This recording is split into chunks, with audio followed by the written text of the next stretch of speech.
আর biscuit নিয়ে বসে গেছি। চা বিস্কুটকে আমি কাজে যাব। আমরা দিয়ে মুসুর ডাল নিয়ে বরবটি আলু পোস্ত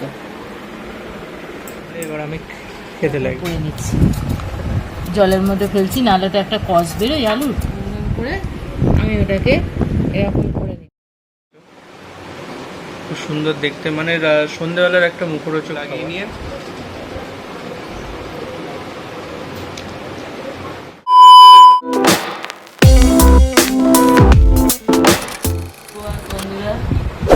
এই উঠেছি, দিতে রোজ 5টার সময় উঠে আজকেও বললো যে রুটি খাবো না, ওই জন্য করিনি। আজকে চা বিস্কুট খেয়ে যাচ্ছে, আমাদেরও চা বিস্কুট খাওয়া হয়ে গেছে। সুপ্রভাত বন্ধুরা, গুড মর্নিং সবাইকে। এই আমি কাজে যাব আজকে। আর মা বলছিল খাবার করে দেওয়ার কথা, আমি বললাম আর আজকে খাবো না, খুব গরম লাগছে। তাই চা আর বিস্কুট নিয়ে বসে গেছি। চা বিস্কুটকে আমি কাজে যাব, দিয়ে আবার মায়ের সাথে দেখা হবে। মা কি রান্না করছে আমি একবার খেতে আসবো, তখন আপনাদের সাথে আবার দেখা হবে। ততক্ষণের জন্য চলে এলাম, রান্না বান্না নিয়ে হয়ে গেছে। একটু পাখার আওয়াজ হবে, কেন গরমে পাখা একদম বন্ধ করতে পারছি না। একটু ইয়ে করে দয়া করে শুনবেন, পাখার আওয়াজ হচ্ছে, কি করব। এই যে করেছি আজকে আমরা দিয়ে মুসুর ডাল আর ঝিঙে বরবটি আলু পোস্ত আর ভাত। আর কিছু করিনি, আমি ছেলেকে খেতে দেবো, ও খাবে। তাহলে এবার আমি খাই। দেখুন, আমি একটা আলু দিয়ে একটা নতুন জিনিস করছি। প্রথমে আলুটাকে খোলাটাকে ছাড়িয়ে নিয়েছি, ছাড়িয়ে নিয়ে আমি আবার এরকম করে পাতলা পাতলা করে আবার এরকম করে নিচ্ছি। জলের মধ্যে ফেলছি, নাহলে তো একটা কষ বেরোয় আলুর। এরকম করে নিচ্ছি, দেখতে থাকুন, কোথাও সরবেন না। আমরা কিন্তু অনেক কষ্ট করে করি, এর জন্য লাইক, সাবস্ক্রাইব, কমেন্ট অবশ্যই করবেন। দেখুন বন্ধুরা, এই যে আমি করছি, ওই যে দেখালাম, হ্যাঁ, ওইটা আপনাদের একটু দেখাতে ইয়ে হয়েছে। আমি 2 চামচ আটা আর নুন দিয়ে মাখিয়ে রেখেছিলাম। এই 5 মিনিট হবে, 5 মিনিট 5 মিনিট মাখিয়ে রেখেছিলাম। মাখিয়ে রেখে এরকম গোল গোল করে আমি ওটাকে এরকম করে নিলাম। নিয়ে এবার দেখতে থাকুন, এটাকে চিপে গোল করে নিতে হবে।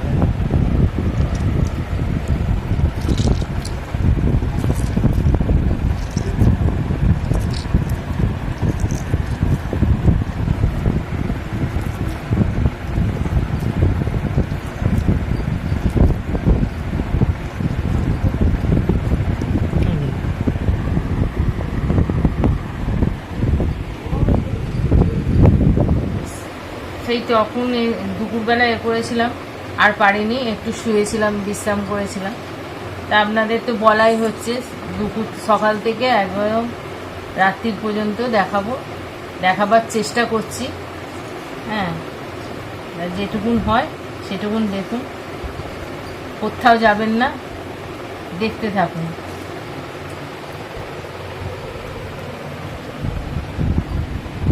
এটা সন্ধেবেলা মুখরোচক খাবার, ভালো লাগবে। আপনারা কিন্তু এটা বাড়িতে দেখাচ্ছি যেগুলো, বাড়িতে এগুলোকে ট্রাই করবেন, খেতে খুব ভালো লাগবে।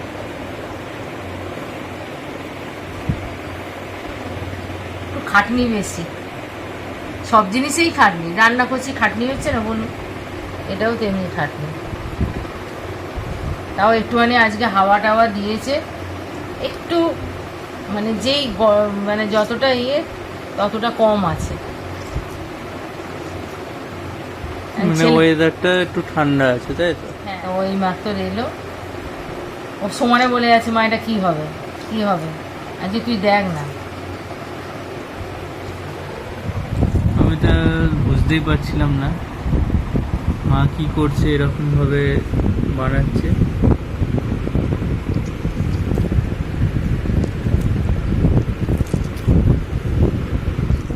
ছাড়ছি। যদি আবার ডিম যদি ডিম ফাটিয়ে মানে ডিমের ব্যাটার হ্যাঁ, যাকে ডিমের বলে, ব্যাটারটা করেও যদি ছাড়েন ওটাও আবার খেতে ভালো লাগবে।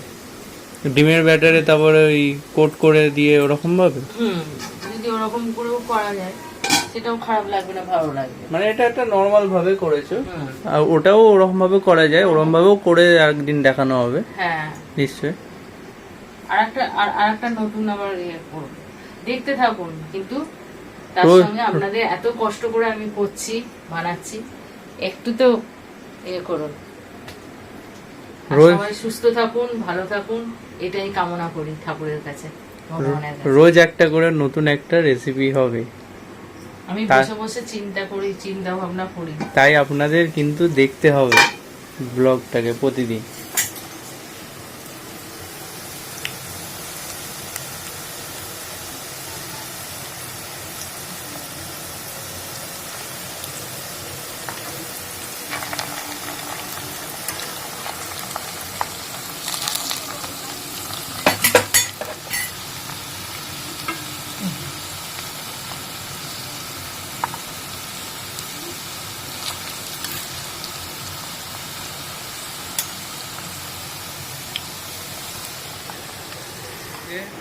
মা এরকম ভাবে বানিয়ে দিল, জিনিসটা এরকম ভাবে হয়েছে।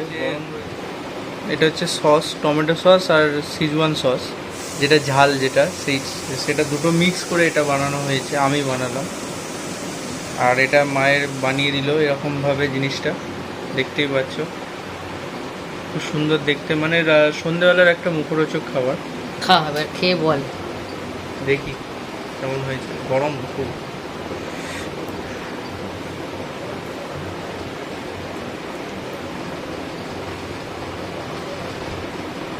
গরম না?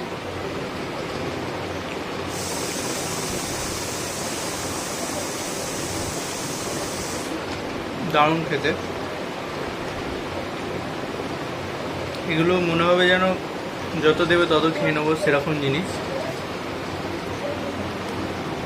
এরকম একটু লাগিয়ে নিয়ে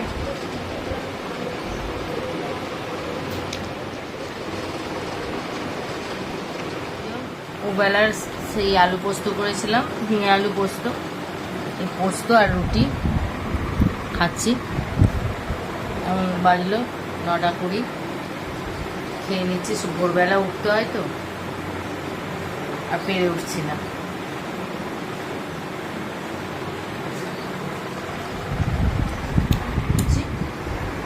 লাইক, সাবস্ক্রাইব, শেয়ার এটি অবশ্যই করবেন। Good night.